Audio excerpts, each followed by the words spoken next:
हामी चाहिँ भैरवकुण्ड जान लागेको हो।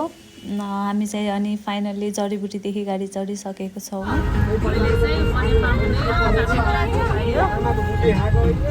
अरे दिदी कस्तो लागिरहेछ? एक्साइटेड भइरहेछ, रमाइलो लागिरहेछ। हामी चाहिँ सुकुटे बिच आएर खाना खान रोक्यो है। हेलो गाइस, लोकल बसमा चाहिँ नआउनु साह्रै गाह्रो हुँदो रहेछ। लोकल बसमा आउन त है दिदी एकदमै यस्तो रोकेको छ गाडी। लाइफमा एकचोटि एक्सपिरियन्स गरौँ भनेर लोकल गाडी चढिरहेको, हालत त्यस्तो भएको छैन।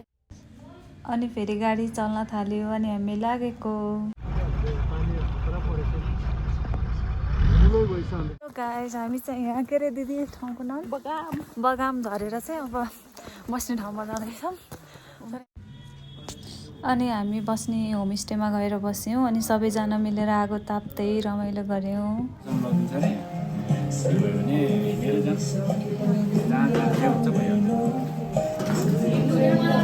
हेलो,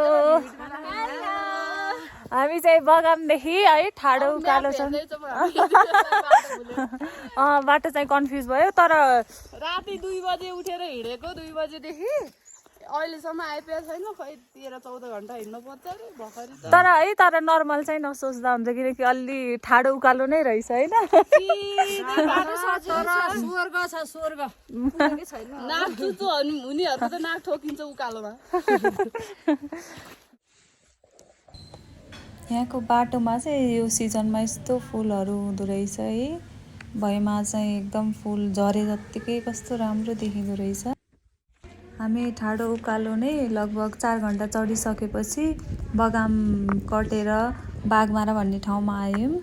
अनि थोरै भ्यू पनि देखिन थालिसकेको थियो। अनि थोरै माथि चढिसकेपछि पुरै बाटोभरि हिउँ नै हिउँ देखिन थाल्यो। हिउँ मजाले परिरहेको रहेछ माथि पनि, पुरै बाटोभरि हिउँ नै। अनि त्यसपछि धेरै माथि पुगिसकेपछि पुरै हुस्सु लाग्न थाल्यो। मौसम चाहिँ एकदम बिग्रिँदै गयो जस्तो भयो। यस्तो पुरै हिउँको खाँदै खान्छ आमा पुरा हिउँले यहाँ बरुमा यस्तो हिँड्नु परिरहेछ।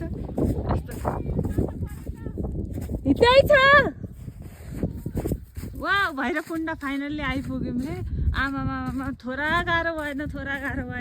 बेलुका बिहान 3:30 बजेदेखि हिँडेको, यस्तो खास हिउँ छ फेरि फाइनल्ली।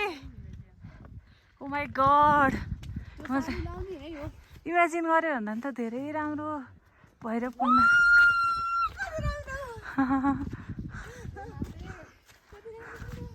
वा फाइनल्ली भैरवकुण्ड आइपुगेको छौँ। यहाँ सानो तिरतिर हिउँ पनि परिरहेछ।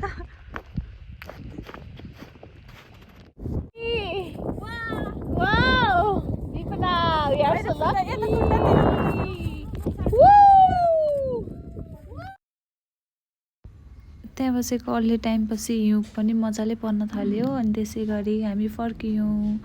आजको भ्लग सकियो यहीँ, बाई बाई।